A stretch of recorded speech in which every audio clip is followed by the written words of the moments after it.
গোপালগঞ্জে যে মানুষগুলো নিহত হলেন, হত্যাকাণ্ডের শিকার হলেন, তার দায় কার? কার জয় হলো, কার পরাজয় ঘটল? এই প্রশ্নগুলোর সঙ্গে সঙ্গে অবশ্যই কথা আমাদেরকে স্বীকার করতেই হবে, নিষিদ্ধ ঘোষিত ছাত্রলীগ এবং আওয়ামী লীগের নেতাকর্মীরা যে সন্ত্রাসী কর্মকাণ্ড ঘটিয়েছেন, যে হামলা ভাঙচুর করেছেন, অবশ্যই তা চরম নিন্দনীয়। কিন্তু পাশাপাশি তো এ প্রশ্নও ওঠে, যেই উস্কানি দিয়ে জাতীয় নাগরিক পার্টি এনসিপির নেতাকর্মীরা সেখানে কর্মসূচি ঘোষণা করেছিলেন, তারপরে আওয়ামী লীগের নেতাকর্মীরা চুপচাপ বসে থাকবেন, এটা তারা কীভাবে ভাবলেন? এটা ধরে নেওয়ার কোনো কারণ থাকতে পারে? এবং যে প্রশ্নটি শুরুতে করছিলাম, এই হত্যাকাণ্ডগুলোর দায় কার? আচ্ছা, শেখ হাসিনার বিচার চলছে, তাই না? কী কারণে বিচার চলছে? ধরে নিলাম 5 আগস্টের আগে যেই মানুষগুলো হত্যাকাণ্ডের শিকার হয়েছেন, সহস্রাধিক মানুষ নিহত হয়েছেন, তাদের কেউই অন্য কারোর গুলিতে নিহত হননি। যেই পেছনের পরিকল্পনার কথা জানা যাচ্ছে, যেই যুক্তরাষ্ট্রের প্লট নির্মাণের কথা জানা যাচ্ছে, স্নাইপার রাইফেল কাদের হাতে ছিল, ধরে নিলাম অন্য কারোর গুলিতেই কেউ মারা যাননি, সবাই পুলিশ কিংবা আইন শৃঙ্খলা রক্ষাকারী বাহিনীর গুলিতে মারা গেছেন। সেই আইন শৃঙ্খলা রক্ষাকারী বাহিনী কার ছিল? শেখ হাসিনা সরকারের ছিল। তাহলে সেই গুলির নির্দেশ শেখ হাসিনা দিয়েছেন এবং নির্দেশদাতা হিসেবে শেখ হাসিনার বিচার কার্য চলছে। তাহলে প্রশ্ন হচ্ছে, এখনকার পুলিশ সহ আইন শৃঙ্খলা রক্ষাকারী বাহিনী কার? তারা তো আর শেখ হাসিনার নির্দেশে চলছে না, নিশ্চয় চলছে এই সরকারের নির্দেশে। এই সরকার কার? ডক্টর মোহাম্মদ ইউনূস সাহেবের। তাহলে এই যে মানুষগুলো হত্যাকাণ্ডের শিকার হলেন, কার নির্দেশে গুলি চালানো হলো? এখন তাহলে বিচার করতে হবে কার? যে মানুষগুলো নিহত হয়েছেন, সেই নিহতর খবর আমরা দেখলাম সন্ধ্যা 6:30 7টা পর্যন্ত কোনো গণমাধ্যমে এ সংক্রান্ত কোনো খবর নেই, কোনো অনলাইন পোর্টালে নেই, কোনো টেলিভিশন চ্যানেলে নেই। সন্ধ্যা 6:30 7টার দিকে একযোগে অনলাইন পোর্টালগুলোতে নিউজ হলো যে গোপালগঞ্জে সংঘর্ষে 2 জন নিহত হয়েছেন। কালের কণ্ঠ 3 জন লিখেছে, হয়তো আজকের পত্রিকা 4 জন লিখেছে। আমরা যেটুকু খবর পাচ্ছি, নিহতের সংখ্যা সম্ভবত এর চেয়ে আরও অনেক বেশি। দুপুর থেকেই সংবাদ পাচ্ছিলাম যে কতজন নিহত হয়েছেন, কতজন আহত হয়েছেন, কিন্তু সেই 3টা, 3:30, 4টা থেকে কোনো গণমাধ্যমে কোনো খবর ছিল না। এতগুলো মানুষের দায়ভার, হত্যাকাণ্ডের দায়ভার কার? এবং কেউ কেউ হয়তো প্রশ্ন করতে পারেন, শুরুতে বলছিলাম যে আওয়ামী লীগ সন্ত্রাসী কর্মকাণ্ড ঘটিয়েছে বা ঘটাচ্ছিল, তাহলে কি পুলিশ বসে থাকবে? গুলি তো তাকে করতেই হবে। তাহলে তো শেখ হাসিনার ক্ষেত্রেও একই কথা প্রযোজ্য হতে পারে। 5 আগস্টের আগে যে সারা দেশের বিশৃঙ্খলা, যে অরাজক পরিস্থিতি, তার নিয়ন্ত্রণের জন্য শেখ হাসিনা গুলি করার নির্দেশ দিয়েছেন। যদি দিয়ে থাকেন, যুক্তির খাতিরে তাই আসে। এবং ঠিক একইভাবে তখন মেট্রো রেলে আগুন দেওয়া, বিটিভি ভবনে আগুন দেওয়া, যে ভাঙচুর, এবং সেগুলো তো এখন স্বীকারোক্তি সরাসরি এনসিপি, জাতীয় পার্টি, শিবিরের নেতারা দিচ্ছেন, জামাতের নেতারা দিচ্ছেন। পুলিশ হত্যা করে ঝুলিয়ে রাখার কৃতিত্ব নিয়ে প্রতিযোগিতা চলছে। তাহলে শেখ হাসিনা তখন গুলি নির্দেশ দিয়েছিলেন, যদি দিয়ে থাকেন, তাহলে তো অপরাধ কিছু করেননি, তাহলে তার কেন অপরাধ, মানে তার বিচার হবে?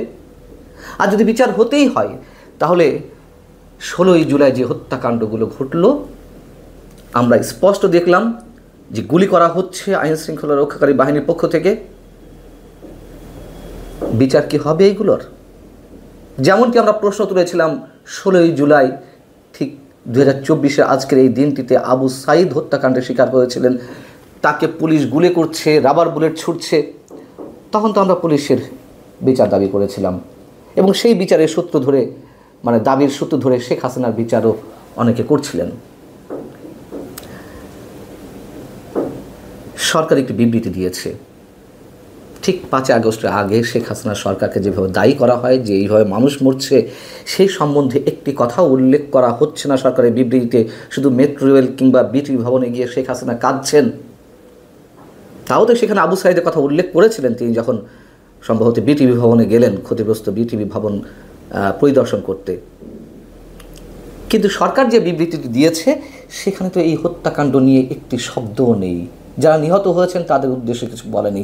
কি বলা আছে সংক্ষেপে যদি একটু বলি, গোপালগঞ্জে যে সহিংসতা সংঘটিত হয়েছে তা সম্পূর্ণরূপে নিন্দনীয় ও অমার্জনীয়। শান্তিপূর্ণভাবে 1 বছর আগের বিপ্লবী আন্দোলনের বার্ষিকী পালন করতে আসা তরুণ নাগরিকদের ওপর এমন হামলা তাদের মৌলিক অধিকার হরণের শামিল। এনসিপি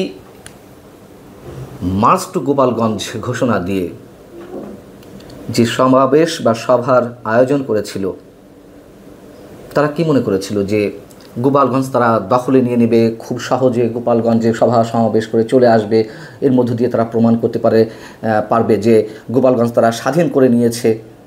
এই ধরনের পরিকল্পনা ছিল? মানে গোপালগঞ্জে যারা আওয়ামী লীগ ছাত্রলীগ করেন 90 থেকে 95% মানুষ, তাদের সবাইকে আন্ডারমাইন করেছিলেন। করাটা কি ঠিক হয়েছে? তারা কি মনে করছেন যে তাদের খুব বিজয় হয়েছে, খুব সহজে মানে অন্তত সমাবেশটি করতে পেরেছে?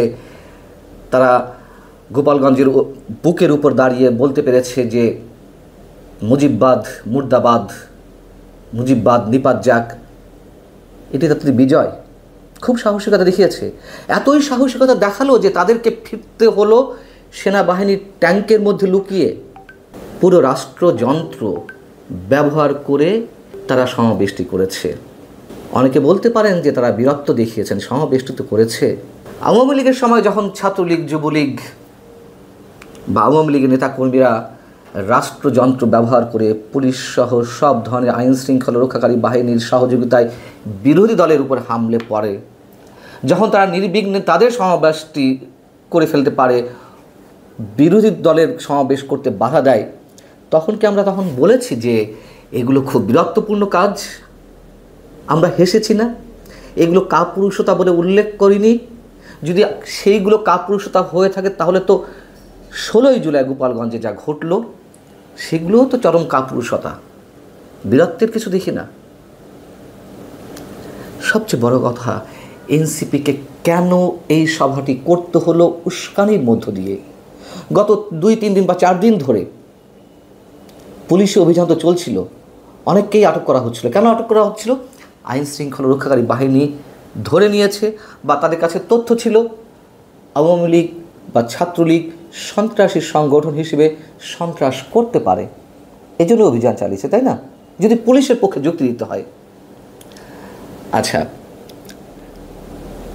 ঘরে ঘরে তল্লাশি করে পুলিশ সদস্যদের না পেয়ে অনেকের স্ত্রীদেরও আটক করা হলো, নারীদেরকে আটক করে নিয়ে আসা হলো। গোয়েন্দা সংস্থার কি কাজ ছিল? গোয়েন্দা তথ্য কি ছিল যেরকম আটক করলেই আর সবাই ভয়ে চুপসে যাবে? কেন গোয়েন্দা তথ্যটি সরকারের কাছে দেওয়া হয়নি যে এ ধরনের কোনো ঘটনা ঘটতে পারে? বলতে পারেন যে না, এনসিপি পিছিয়ে আসতে চায়নি, এনসিপির সব দাবি দাওয়া পূরণ করতে গিয়ে এভাবে একের পর এক হত্যাকাণ্ড ঘটবে। যা কিছু ঘটেছে আমরা আমাদের আশঙ্কার জায়গা থেকে বলতে পারি আরও অনেক কিছু ঘটবে। কে শুরু করবে, কে শেষ করবে আমরা জানি না।